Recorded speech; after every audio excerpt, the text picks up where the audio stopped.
Dan dekat salib Yesus berdiri ibunya dan saudara ibunya, Maria istri Klopas dan Maria Magdalena. Ketika Yesus melihat ibunya dan murid dikasihinya di sampingnya, berkatalah ia kepada ibunya, "Ibu, inilah anakmu." Kemudian katanya kepada muridnya, "Inilah ibumu."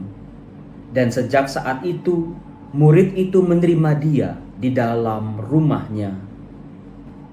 Saudara-saudaraku yang terkasih, dari kutipan ayat kitab suci yang diambil dari Injil Yohanes bab 19 ayat 25 sampai 27 tadi, kita bisa melihat ada sebuah relasi yang luar biasa antara seorang ibu dengan anaknya.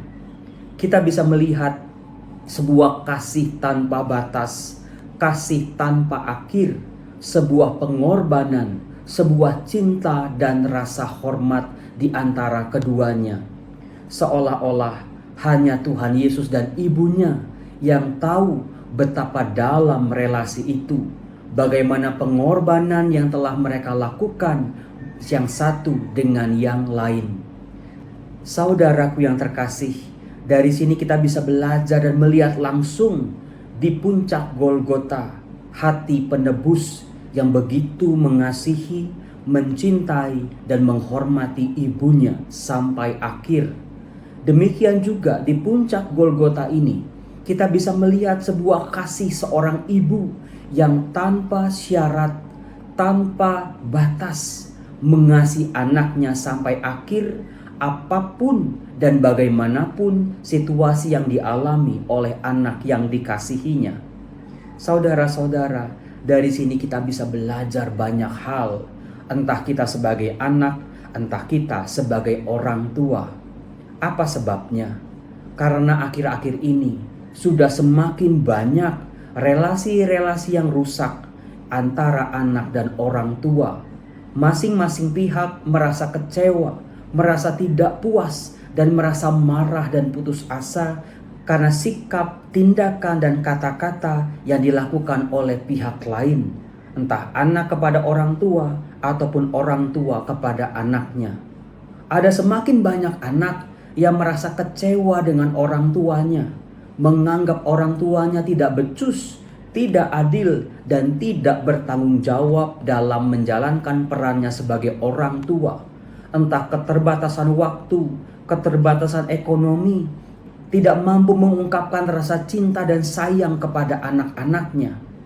Dan juga sebaliknya, semakin banyak juga orang tua yang sedih, kecewa, bahkan putus asa dengan tingkah laku sikap anak-anak mereka.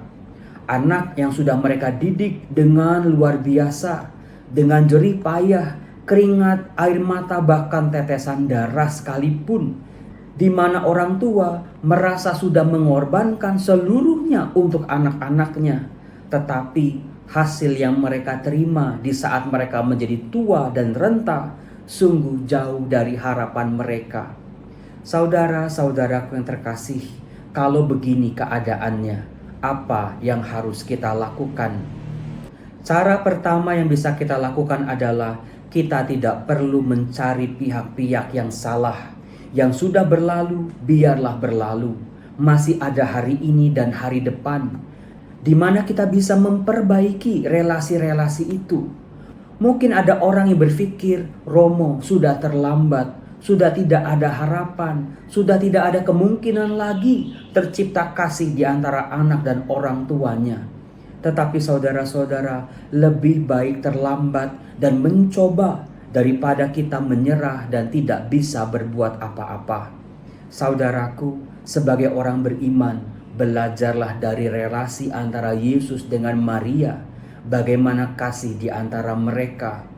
Yesus menerima Maria apa adanya, mengasihi Maria sampai akhir.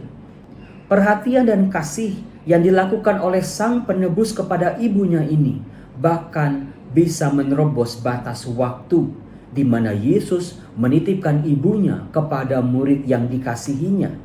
Yesus menitipkan ibunya sebagai teladan, sebagai figur yang harus dihormati di antara para pengikutnya. Saudara-saudara, demikian pun kalau kita sebagai orang tua dengan segala keterbatasan, kesabaran, lebih dewasa, sudah memiliki pengalaman dan asam garam kehidupan. Disitulah peran orang tua dalam mengarahkan dan membimbing, mendidik anak-anak mereka. Sementara dari pihak anak harus sadar bahwa ia harus menghormati orang tuanya. Dia harus melihat posisinya sebagai anak di hadapan orang tua yang harus dihormatinya. Sebagai alat bantu, saya mengajak Anda semua untuk mengambil sebuah kertas kosong. Silakan Anda belah kertas itu dengan sebuah garis di tengah-tengahnya. Di sebelah kiri, silakan Anda tulis apa yang sudah Anda berikan untuk orang tua Anda sampai saat ini. Silakan Anda tulis apa saja yang sudah Anda berikan, Anda korbankan, Anda persembahkan untuk orang tua Anda. Lalu juga yang di sebelah kanan, silakan Anda tulis, Anda ingat sungguh-sungguh dari 0 sampai saat ini apa yang sudah diberikan, dipersembahkan, dikorbankan oleh orang tua Anda untuk hidup Anda. Silakan Anda melihat setelah semuanya Anda buat, apakah ada sebuah neraca yang seimbang? Apakah jawaban Anda di sebelah kiri sudah seimbang, selaras dan sepadan dengan jawaban Anda di sebelah kanan? Saudara-saudaraku yang terkasih, silakan kita pikirkan apa yang telah diperbuat orang tua kita sejak kita belum menjadi siapa-siapa, belum bisa apa-apa, belum bisa berjalan, belum bisa berbicara. Kita hanya menjadi seorang bayi lemah, dimandikan, dibersihkan, bahkan mohon maaf kalau kata-kata saya kasar, kita dicebokin oleh orang tua kita. Kotoran-kotoran kita dibersihkan. Saat itu orang tua tidak ada satupun yang merasa keberatan melakukan itu semua. Itu semua dilakukannya atas dasar kasih. Dan kita semua tahu ketika orang tua melakukan itu semua, orang tua kita tidak pernah menghitung-hitung, berpikir berapa uang yang sudah mereka keluarkan untuk anak-anak mereka. Ketika orang tua menyekolahkan anaknya, memberikan mereka makan, memberikan yang terbaik untuk anak-anaknya, mereka tidak pernah berpikir apakah anaknya bisa membalas diri mereka ketika mereka dewasa kelak. Saudara-saudaraku, di sini saya mengajak kita semua, termasuk saya, jangan sampai kita hidup sebagai pribadi yang tidak adil terhadap diri kita dan juga terhadap orang tua kita. Semoga kasih menjadi penyemangat, semoga kasih menjadi pegangan hidup kita dalam berbakti kepada orang tua kita. Kebetulan saya mengenal beberapa orang sukses secara ekonomi, secara keluarga dalam kasih. Saya sering kali bertanya kepada mereka, apa senjata mereka sampai sukses seperti ini? Rahasianya ternyata mudah, saudara-saudaraku, yaitu mereka menghormati orang tua mereka sampai sehabis-habisnya.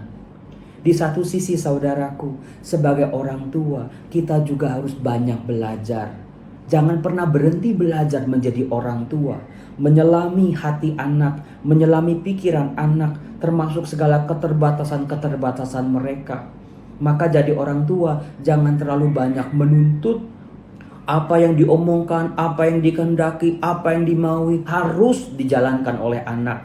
Saudara-saudaraku, anak-anak adalah pribadi yang bebas, yang dititipkan oleh Tuhan kepada setiap orang tua untuk tumbuh berkembang dalam kasih.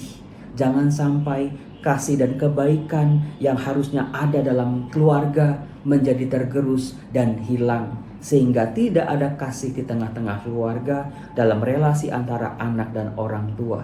Semoga Tuhan memberikan kita rezeki, kesehatan, supaya kita bisa berbakti kepada orang tua kita tanpa berpikir panjang, tanpa hitung-hitungan, dan juga kita lakukan semuanya dalam sebuah ketulusan. Berikut ini ada sebuah lagu yang saya nyanyikan untuk Anda semua.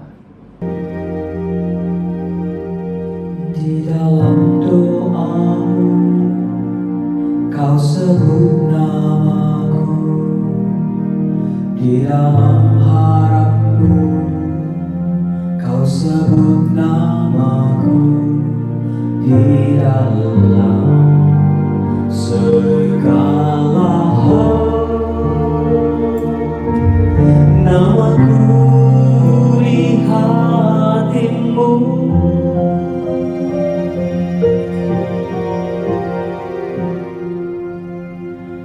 tak dapat ku balas cintamu ayahku, takkan ku lupakan nasihatmu ibu. Hormati orang tuamu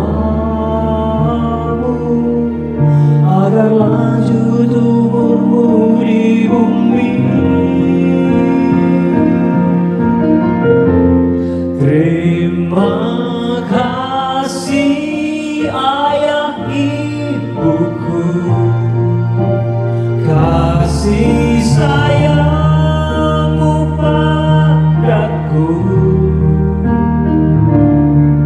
pengorbananmu meneteskan peluh untuk kebahagiaanku. Tuhan lindungi ayah ibuku, dalam doaku berseru, tetes air matamu yang kau tabur di tuai bahagia. Tetes air matamu yang kau tabur